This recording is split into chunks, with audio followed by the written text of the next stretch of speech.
We go now to the Tri-State Buick GMC Celebrity Hotline, and we bring in Brian Windhorst. Brian, Michael, Don, and Peter, how you doing? Hello, gents. Everything good in life? Well, free agency begins in a day, and I won't sleep for about a week, so it's good for the guys getting paid millions. So let's talk about those guys. First off, is there even a scintilla of a chance that LeBron goes anywhere else but back to Cleveland? I mean, I've been around too long to rule anything out. I mean, he has pretty much put himself on saying he's going to stay, and they're coming off a championship, and they're well-positioned, especially in the Eastern Conference. I've just been around too long to be pinned down on anything, so I'm not going to guarantee a lock, but obviously that believes that is very clearly what his intention is. Boy, if he goes to L.A., though, that frees up Dave McMenamin. I'm sure he would love it. McMenamin can't wait to get on the plane to L.A. He's waiting for the clearance to do so. Well, what are you hearing about Durant? I think Durant, if there was an Eastern Conference team that honestly could say, we have a spot for you all set up, walk in here, and you're a championship contender, I think Durant would be very interested in getting away from the West. Unfortunately, that team doesn't exist. When you look at all the teams that are pitching him, they all have to either cut pieces off of their team or they have to hope that his arrival in their city allows 4 or 5 different other moves to happen. Now, we've seen that happen. We've seen the Heat put together a super team in 5 days. We've seen the Cavs do that. It can happen. The only team out there that can say you are on a complete team right now is the Oklahoma City Thunder. So I think that's a compelling situation.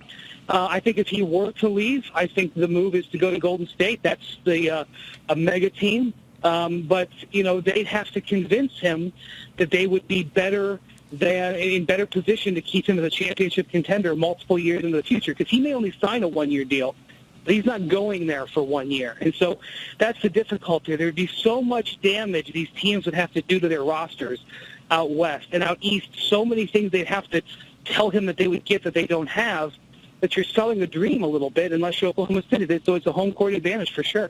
But when did it happen, Brian, and Brian's our NBA insider here on the Michael Kay Show, when did it happen that players don't think that they're the final piece? Because, again, the Knicks rolled the dice, and it's a gamble on Derrick Rose, but he's in the last year of his contract. If Kevin Durant comes here and you've got Rose, Porzingis, Carmelo, and Durant, they got a chance. I mean, they've got a chance. So when does the guy stop betting on himself? I don't think they have a chance to win a title, but they have a chance to do some damage. If you're going to leave Oklahoma City, right, you want to make sure the team you're going to go to is not going to just be good for 1 year, that they're going to be set up for the foreseeable future. I mean, pretty much the guy you're looking at here is LeBron, right? He's changed teams twice, and within 2 years has won a championship. So that's got to be the standard here that Durant's got to be looking at. Could the Knicks sell to him that they could be a champion in 2 years? I mean, they can attempt to do it, but it's a hard sales push when you have all the power in the West, and you'd have to overcome LeBron in the East. But, Brian, I think what Michael's saying is a betting on yourself. Hey, I'm Kevin Durant. Anywhere I go, my team's going to have a chance to win a championship. Melo's not near done. It looks like Porzingis is going to be a special player. They would still have cap space beyond signing Durant. So that's what I think Michael means is, when do they stop betting themselves? Why can't a player have the confidence to say, I'm one of the top 3 players in the NBA anywhere I go? That team's got a chance. And also, to win. isn't it a legacy move, Brian? Because if you win in New York, you're a god forever. I mean, go ahead and try to sell that to Durant. There hasn't been anybody that's taken that pitch. Right. The Knicks have been trying to sell it for 5-6 years now. Again, if Durant was willing to move, if he's saying, okay, I'm leaving the scenario that I'm in, and I'm going to go somewhere else, I'm going to bet on myself. Let's say he's doing that. The Knicks still aren't in the top 3. The top 3, OKC, Golden State, and San Antonio? Without a doubt. How does San Antonio fit them in? I'm not familiar with their cap situation. That's the thing. They're going to have to slice off some fingers and toes. They pretty much would have to trade away Boris Diaw, Patty Mills, and maybe Danny Green. Maybe they could get creative with Tim Duncan, somehow get him to take a buyout or whatever. Same with Golden State. Golden State would pretty much have to trade away or cut all of their role players. Now, you might, if you're Golden State, you say, listen, we got Draymond Green, Steph Curry, Klay Thompson, and Kevin Durant. We don't need role players. We'll find a bunch of guys coming out of college, and we'll win. That may be a compelling offer. Oklahoma City says, boss, we don't have to cut anybody. Now, one of the knocks, I guess, or the negatives about Oklahoma City, don't you get the sense, Brian, that there's no way Westbrook's going to re-sign in Oklahoma City? He doesn't seem like he's an L.A. guy. He wants to be in L.A. So does that hinder Durant from coming back? Maybe, but I think Kevin's signing a one-year deal. Right. So he'll reevaluate that in a year. And if I think the Thunder can honestly look at themselves in the mirror and say they were 5 minutes away from having a chance to win a championship. Yep. And, the Knicks just can't sell that. The Celtics can't sell it. The Heat, even though I have incredible confidence that Pat Riley in selling anything, they can't sell that. This is going to be a one-year decision for him if he's staying in Oklahoma City. If it's going elsewhere, it's probably a multi-year decision because he's not going to go someplace for just 1 year. He doesn't have to worry about the Westbrook situation if he signs back with Oklahoma City. Now, going to Golden State, ready-made championship, and you know him, I don't. Maybe he doesn't care what people think, but would that be a true championship if you jump on board with a team that probably could win it without him? So you're going to get varying opinions on that. I am one of these guys that believes the champion is the team that's holding the trophy at the end. I don't care about injuries. I don't care about calls. I don't care about controversy. I don't care about what perception may be about your place in legacy. If you're holding the gold trophy at the end, it means you don't have to say you're sorry about anything. I hear what you say, but as you said, there's going to be hot opinions on that because everybody always counters me when I say this, Brian, and you've lived through it. Well, LeBron did that. No. LeBron didn't enter ready-made situations. He made them champions.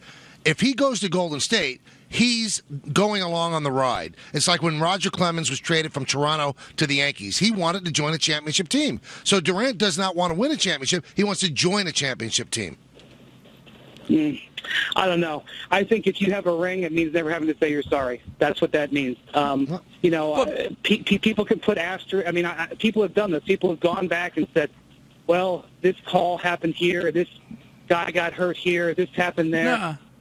I think if you win it, I don't care how you got there. I don't care where you go from there. You're always a champion. I get that, and I probably fundamentally agree with you. But when you debate people, like if he wins it in Oklahoma City, yeah, it's a ring. It's the same size. The trophy that you hold up is exactly the same trophy that you'd hold up no matter where you won it.